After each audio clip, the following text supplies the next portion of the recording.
This is YNN, your midday news now. Hello, we thank you for watching YNN, your news now. I'm Julie Chapman. And I'm Jody Kenny. Your top stories are coming up in just a moment. Let's get it started with your forecast. Clouds and some sun this afternoon with scattered showers and maybe an isolated thunderstorm. Not quite as cool, highs from the mid-60s to near 70 degrees. A leftover evening shower, then clouds, some clearing and patchy fog, lows in the 40s to near 50. Sun and clouds and a few more showers developing tomorrow. Your full weather on the 9's forecast coming up in less than 10 minutes.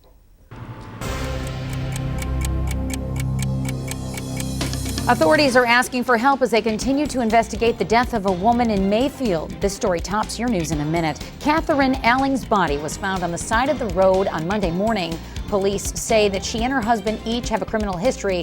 They are asking anyone with information about the couple to come forward. The investigation continues with toxicology results due in several weeks.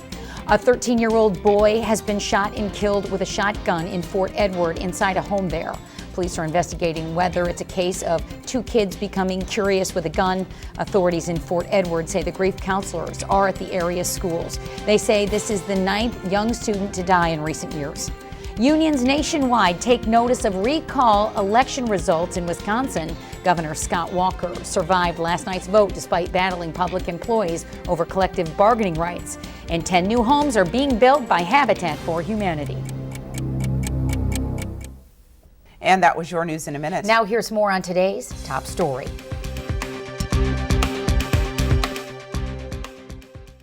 The Fulton County Sheriff is releasing the identity of the woman who was found dead in the town of Mayfield. Here with the latest details is our Maria Valvanis. She's standing by outside the Fulton County Sheriff's office with the latest information. Maria. Thanks, Julie. Well, the victim's identity has been released. She is 54-year-old Catherine Jackson Alling of Mayfield. Now, police tell us her husband, Brett Scott Alling, also of Mayfield, has been named a person of interest at this time, but we are being told he is not being cooperative.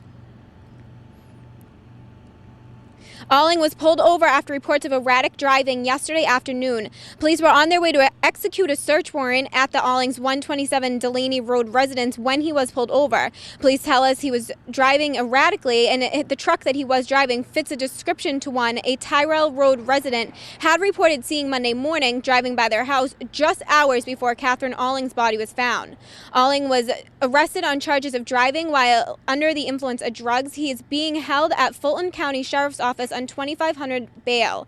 We're told the couple has been married for 10 years and both parties grew up in Mayfield.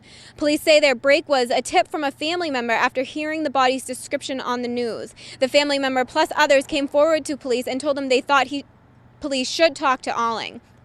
Police tell us both are well known in the system and in the past weeks have changed their addresses multiple times. I think that Mr. Alling was charged previously with assault, and Mrs. Alling was charged with unlawfully dealing with minors. I believe she might have been a convenience store employee or something in that nature and been charged with selling to minors. So he has a violent history then, assault? Yes, sir, he does. Now, Lori tells us Alling's past assault charges involved a previous spouse. There has been no reports of domestic abuse between the Allings in the past. And at this time, Catherine's cause of death is still unknown. Sheriff Lori did tell us that the bruises on her body were not the cause of death, and some of them have been there for multiple weeks. In Johnstown, Maria Valvanis, YNN. A 13-year-old boy is accidentally shot and killed in Fort Edward. It happened at about 9:15 last night at a home on Keating Avenue.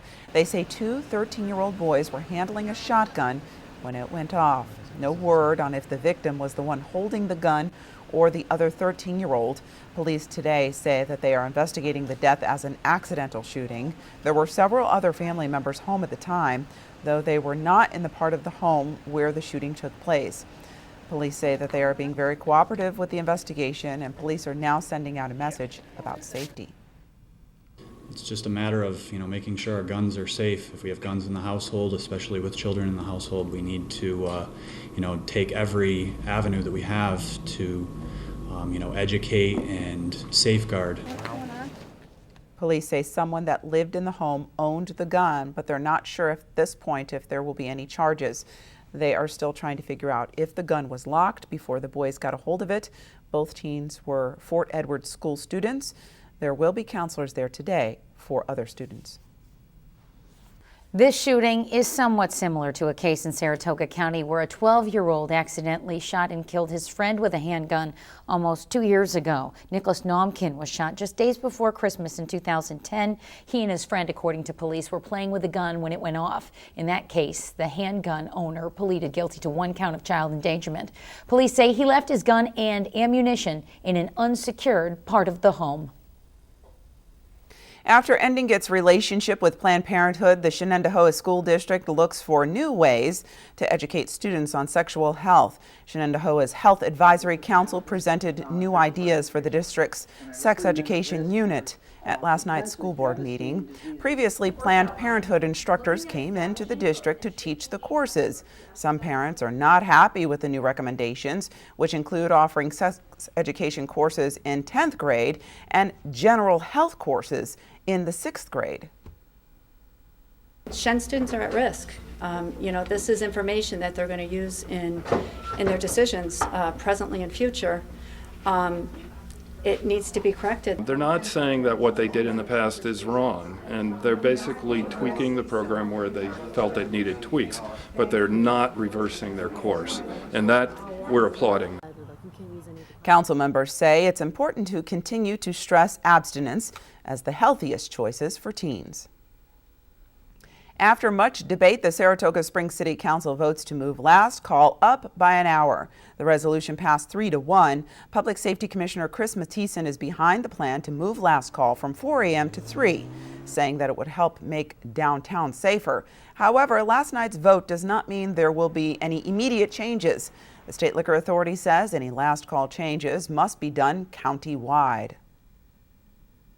I have no problem with sending this to the county to be reviewed and to be looked at. It's time. We know now from the declaratory statement that came down that this is really the only way to get an answer to this question and to this very important issue one way or the other. I don't see where the 3 o'clock closing time is going to do anything. On the other hand, now it has to go down to the county. The county has to make a decision. I don't want Saratoga County making any decisions for the city of Saratoga Springs. The State Liquor Authority still has the final say on any county proposal. Still to come on YNN, one deserving family in Albany is one step closer to home ownership. Here's Lori Chung. That's right, Julie. I'm here with folks like Lloyd Patterson who are putting in work. Yes, that's right. Just from a night job. That's right, night job and coming here to build his own home. I'm Lori Chung. I'll have that story coming up.